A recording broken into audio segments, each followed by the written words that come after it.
वो शॉट किया, जीने से नीचे उतर रहे थे, उसका सेकंड फ्लोर पर था, जीने से नीचे उतर रहे थे। जो कहा भाई साहब एक आदमी को और फोन आया करता था ऐसी पोटेंशियल से। मैं कहा sir I was that bastard, I was that bastard. उसके मुंह से एक लफ्ज नहीं निकला। जब लास्ट में हम कार तक आए, उसने आउट ऑफ शेयर रेस्पेक्ट उसने दरवाजा खोला, हमारी कार के ड्राइवर साइड का दरवाजा खोला, क्योंकि सर बैठिए, और दरवाजा बंद कर दे। मैं वैसा नहीं हूँ भाई, ये बता दूं मैं आपको, मैं वैसा आदमी नहीं हूँ जो उसने बोला, लेकिन उसने मेरे को ही वर्ड्स कहे थे, क्योंकि सर मुझे नहीं मालूम था, मैंने देवता जैसे आदमी को गाली दे दी थी। अगर आप एक्सप्लेन करना जानते हैं ना अपने प्रोडक्ट को, अगर अपने प्रोडक्ट को, if you yourself are not convinced, आपका कस्टमर कभी कन्विंस नहीं होगा।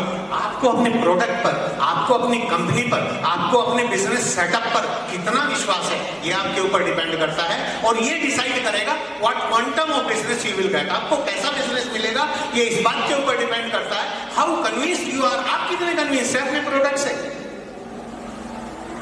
आपको क्या लगता है आपका कोई product, can you give me one name, कोई नाम? वेल्थ बिल्डर है, और वेल्थ बिल्डर पर आपको क्या लगता है? अगर बाय द वे कस्टमर ने कोई ऑब्जेक्शन रेज कर दिया कि अगर ये मेरा ऑब्जेक्शन ये है भाई, ये वेल्थ बिल्डिंग का काम नहीं करेगा, तो और अगर आपका जवाब ऐसा है वेल्थ बिल्डिंग का काम, हाँ सर, हाँ ये वेल्थ बिल्डिंग का काम, हाँ नहीं सर करेगा, तो if you have that kind of conviction about your product, आपकी कन्विक्शन अगर अपने प्रोडक्ट के बारे में इस लेवल की है, तो आप यकीन जानिए आपका जो कस्टमर है उसकी इससे भी कम कन्विक्शन बनेगी। Alright, so be convince yourself with your, जिस इंडस्ट्री में आप हैं उसको सॉलिड तरीके से बोलो ना कि आई रिग्रेट। आप में से बहुत सारे लोग, मैं माफी के साथ कहना चाहूंगा, आप में से बहुत सारे लोग शर्म की वजह से ये नहीं बता पाते कि मैं इंश्योरेंस एडवाइजर हूं। I am sorry, correct me if I am wrong. बहुत सारे लोगों को आप ये नहीं बता पाते, और उसी की वजह ये होती है जो रियाज भाई ने आप लोगों को बताया था कि सगे भाई ने दूसरे यहां से जाके पॉलिसी बेच के चला गया, कोई सगे भाई को दूसरा कोई कंपनी का पॉलिसी बेच के चला गया। क्यों? क्योंकि मैंने उसे बताया नहीं था शर्म के मारे कि मैं भी इंश्योरेंस बेचता हूं। सबसे पहले तो अपन, if you do not believe yourself, why should I? आपको अपने ऊपर विश्वास नहीं है और आप चाहत ये रखते हैं एज ए कस्टमर कि मैं आप पे विश्वास करूं, व्हाई शुड आई? क्यों करूं मैं आप पर विश्वास? ऑलराइट, तो ये परसेप्शन आप लोगों को तोड़ने होंगे मेरे दोस्तों। जरूरी नहीं है कि जो परसेप्शन आपने बनाया है कि साहब जीभ बाहर निकलवाई है तो जीभ से ही नाक टच करनी है, ऐसा जरूरी नहीं है, जरूरी नहीं है ऐसा। आप में से कितने लोग हैं जो हेलीकॉप्टर में से कूद जाएंगे? हाथ उठाना, 1 2 3 4 5 6। ओके, आप लोगों ने अपनी कंपनी का बीमा ले रखा होगा ना जिन्होंने हाथ उठाया?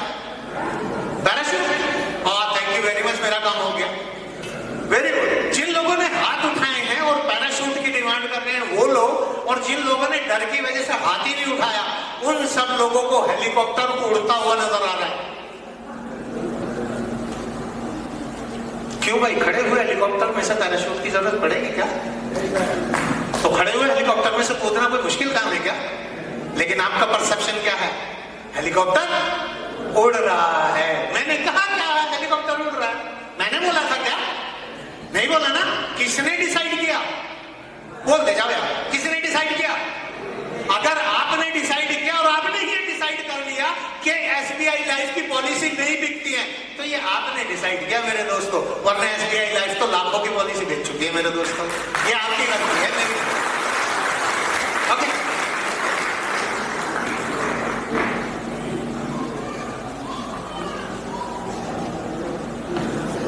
अब साहब ये गलती हम करते भी हैं, करते हैं कि नहीं करते? करते हैं ना। अपॉर्चुनिटी निकल के चली गई आपके सामने से, आपने देखा। अगर मैं कह देता हेलीकॉप्टर में से कूदने पर 50,000 रुपए इनाम मिलेंगे, तो आपके सामने से तो निकल गई थी अपॉर्चुनिटी, क्योंकि आपको तो पैराशूट चाहिए। अगर मैं बोल देता 50,000 रुपए इनाम मिलेंगे हेलीकॉप्टर में से कूदने के, लेकिन पैराशूट नहीं दूंगा, तो गए थे आपके तो 50,000 निकल गए ना आज।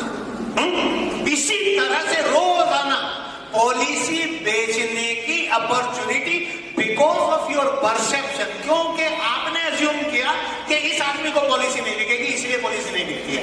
ध्यान रखिएगा इस बात का, इसको भूलिएगा मत माय डियर फ्रेंड। इसको चेंज कैसे किया जाए? अब ये ऐसा होता है तो फिर करें क्या? बहुत आसान तरीका है। मैं ये 7 स्टेप अप्रोच लेकर आया हूं, आपके साथ शेयर करूंगा। हो सकता है आपकी जिंदगी में तब्दीली आ जाए, मेरी जिंदगी में तो परिवर्तन आया था साहब। इसी तरह से एक मीटिंग में बैठा हुआ था, एक ट्रेनिंग में, और वहीं से चेंज आ गया था लाइफ। अब ऐसा तो नहीं कि उसी दिन मैं छत फाड़ के और उसी दिन वो बन गया था MD-RD, लेकिन it catalysed my performance. Catalysis का काम किया उसने। इतनी तेजी के साथ बढ़ा, इतनी तेजी के साथ बढ़ा कि मैंने बताया आपको 3 महीने के अंदर अंदर MD-RD क्वालिफाई करके अलग रख दिया था। ऑलराइट, चलिए 7 स्टेप अप्रोच है। अगर आप चाहें तो इसको लिख भी सकते हैं, अगर आपकी मर्जी हो। Step number 1, make a decision. सबसे पहले डिसाइड करो कौन से क्लब में जाना है। ओके, आप MD क्लब में जाना चाहते हैं, president club, RD club, RSM club, ASM club, DSM club या राइजिंग स्टार क्लब, किसमें जाना चाहते हैं? और अगर भाई साहब आपने यहां का सोचा है ना राइजिंग स्टार का, तो इससे नीचे ही एंड अप होने के चांस है, इससे ऊपर तो कभी हो नहीं सकते।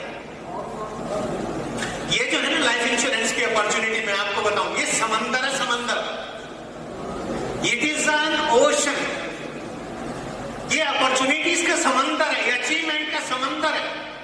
अगर आप चाहत रखते हैं कि इसमें से मुझे 1 गिलास पानी चाहिए, तो आप 1 गिलास भरिए और लेके चलिए।